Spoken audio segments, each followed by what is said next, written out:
Hey guys, what you're about to see in this video is for educational purposes only. Please don't do anything stupid or illegal. I'm not going to be responsible for your actions. Thank you. Hi everyone and welcome to this tutorial. Today we'll talk about DDoS attacks or denial of service attacks. Now before we get started, I want to say that denial of service attacks are illegal. This type of an attack got a lot of people in a lot of trouble in the past, so please don't try this yourself. Now first I'm going to talk about what's called a distributed denial of service attack, and later on I'm going to demonstrate a denial of service attack. Let's get started. Now before we'll get into the actual attack, let's take a quick look of what a normal internet connection looks like. Now of course I'm going to oversimplify this for the sake of this tutorial. On one hand we have the client, the web browser that we're using. We type in the URL and we hit go. Now at this point a bunch of magic happens which I'm not going to get into in this video. But the bottom line is that the web browser is trying to communicate with the web server. It does that by sending out packets. Those packets are actually bits of information that the web browser is sending to the web server, making a few requests on our behalf. But we'll get into that in a later video. The web server then replies with the information. Now this exchange of information in the form of packets doesn't stop after the initial connection. The web browser will continue to send requests to the web server and get responses every time we click on something or every time the web server decides that they want to send us some new information. All of that information will be broken down to little bits and pieces and will be sent over the network as packets. So now that we know how a web server communicates with a web browser, let's take a look at the actual attack. So in a distributed denial of service attack, a DDoS attack, we have the bad guy. The bad guy will use something called a botnet. He will be in control of thousands, tens of thousands, or even millions of machines, which he will use in order to flood the web server. Now, of course, no bad guy has an army of robots working for him. These bots are actually machines that are connected to the network. Any machine that is connected to the network can be used as a bot. It can be an IP camera, it can be a printer, it can be a computer or web server. Anything with a network card and IP address can be used as a bot. Now today a DDoS attack can also be performed in other ways, but the main idea remains the same. To generate a lot of traffic, even if it's what's called junk traffic, in order to flood the server with enough packets to cause a denial of service. Let's see what that will look like. Now, we have our web browser as a legitimate user. Again, we'll type in the URL and hit enter. Now we will send to the web server our legitimate requests, our packets, asking for information, asking for the web server to present the website. But if, at the same time, this server is being flooded with a lot of other packets that are coming in from all these bots, the server will not be able to handle all the workload. This is where we need to understand that a web server doesn't have unlimited resources. It can only reply as fast as the software and the hardware on the server will allow. Some servers are very weak and some are very strong, but they all have limits. Even Amazon.com can sometimes crash, as you can see on Cyber Monday when you're trying to get something and all you see is those cute puppies. But let's get back to our example.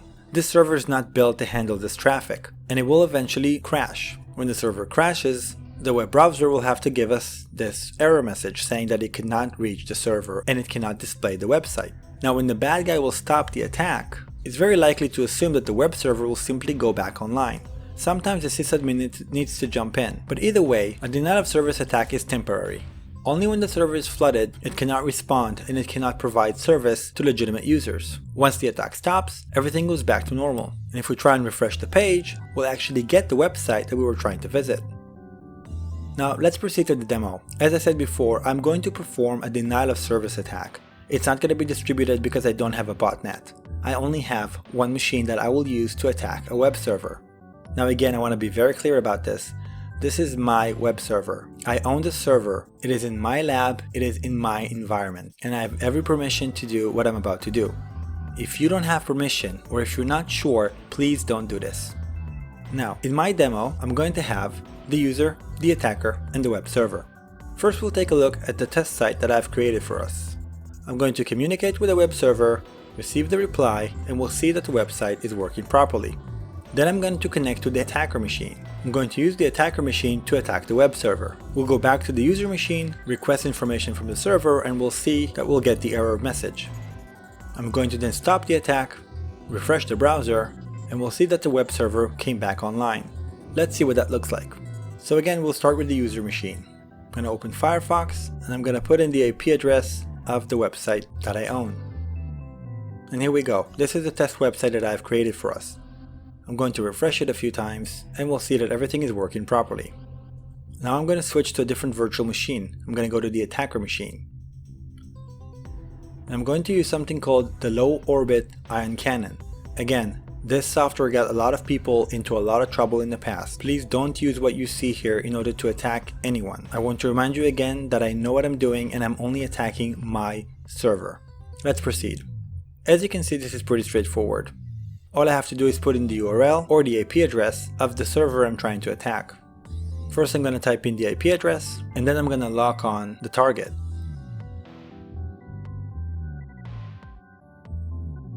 I'm going to change the method. I'm going to use UDP packets. I will explain the difference between UDP and TCP in a later video, but for now all you really need to know is that UDP is faster and is easier to perform the attack using a UDP packet. I'm going to hit go. And you can already see at the bottom of the screen the number of requests starting to go up. I'm going to go back to the user machine and I'm going to try and refresh the page. The browser is trying to communicate with the server. I'm going to skip forward so you can see that there's really no reply. I waited for a few good minutes and I could not get a reply from the server. I'm going to try again and it's simply not working. This is the equivalent of the error page we talked about before. Now I'm going to go back to the attacker machine. I'm going to stop the flooding. Once I do that, I can go back to the user machine, hit refresh, and we'll take the server a few seconds. But here we go, the website is back online. Let's try this again. I'm going to start the flooding, switch to the user machine, try to access the web server, and no go. Try and refresh the page again, and nothing happens. I'm going to go back to the attacker machine, stop the flooding, then when I come back here, refresh the page, and the site is back online. That's it for today. I'll see you in the next video. Thank you for watching. Hey, if you liked this video, don't forget to hit the like button and subscribe to my channel. For more news and updates, visit tombh.com. See you next time.